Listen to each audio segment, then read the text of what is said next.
Shalom bien-aimés dans le Seigneur, notre méditation du jour s'intitule « Il s'agit d'aimer et non d'apprécier ». Nous tirons notre texte dans 1 Corinthiens chapitre 13, le verset 8, qui nous dit ceci. « La charité ne périt jamais. Les prophéties prendront fin, les langues cesseront, la connaissance disparaîtra. » Alléluia. La plupart du temps, nous apprécions seulement les autres, croyant que nous les aimons. Ce n'est pas une mauvaise chose d'apprécier les autres, mais Dieu s'attend à ce que nous les aimons plutôt. Car l'appréciation est temporaire et l'amour est éternel. Le verset dit « La charité ne périt jamais ».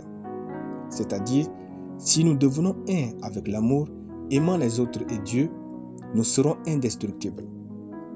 Par contraposé, quiconque ne marche pas dans l'amour n'existe pas dans l'avenir de Dieu. Chers frères, le parler en langue, les dons du Saint-Esprit, les révélations bibliques et théologiques cesseront, mais l'amour ne cessera jamais. Car Dieu est amour, et quiconque aime devient un avec Dieu. Voici 5 vérités sur l'amour. À vous de voir si vous marchez dans l'amour ou dans l'appréciation.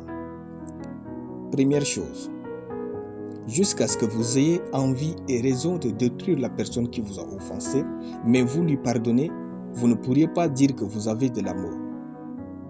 Car l'amour pardonne tout.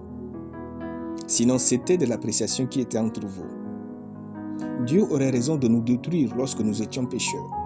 Mais non, étant amour, il ne pouvait pas agir ainsi.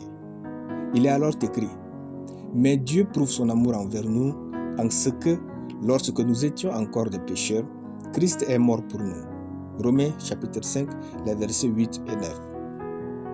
Deuxième chose, pour l'amour, le plus important n'est pas ce que les autres font pour nous, mais ce que nous faisons pour eux. C'est-à-dire, la grandeur de notre amour se mesure non pas des bienfaits reçus, mais de ce que nous donnons. Troisième chose, l'amour n'a rien à voir avec ce que les autres font ou sont. Il est devenu notre attitude. Quatrième chose, personne ne mérite l'amour. C'est seulement que le sens de la vie réside dans le fait d'aimer. Vous ne vivez pas tant que vous n'aimez pas. Enfin, l'amour pur, le véritable amour n'est pas naturel, il est intentionnel. Si vous n'aimez pas intentionnellement les autres, vous n'êtes pas capable d'aimer comme Dieu. Alors, vivez-vous dans l'amour ou dans l'appréciation? Dieu a laissé une seule loi dans le Nouveau Testament pour ses enfants. Il est écrit, « Je vous donne un commandement nouveau. Aimez-vous les uns les autres. Comme je vous ai aimé, vous aussi, aimez-vous les uns les autres. » Jean chapitre 13, verset 34. La foi nous rend agréable à Dieu et l'amour nous fait ressembler à Dieu. L'amour embellira notre vie de manière éternelle. Aimons-nous les uns et les autres et marchons dans l'amour. Alléluia. Nous allons prier. Précieux Père, je bénis ton nom pour ton amour incomparable dans ma vie. Je déclare que je marche dans l'amour et je répands l'amour autour de moi en abondance au nom de Jésus. Par conséquent, je suis durable avec une vie exemplaire et glorieuse. Au nom de Jésus. Amen. La lecture biblique en une année, Marc chapitre 14 à Marc chapitre 16. Soyez bénis. C'était le pain du ciel.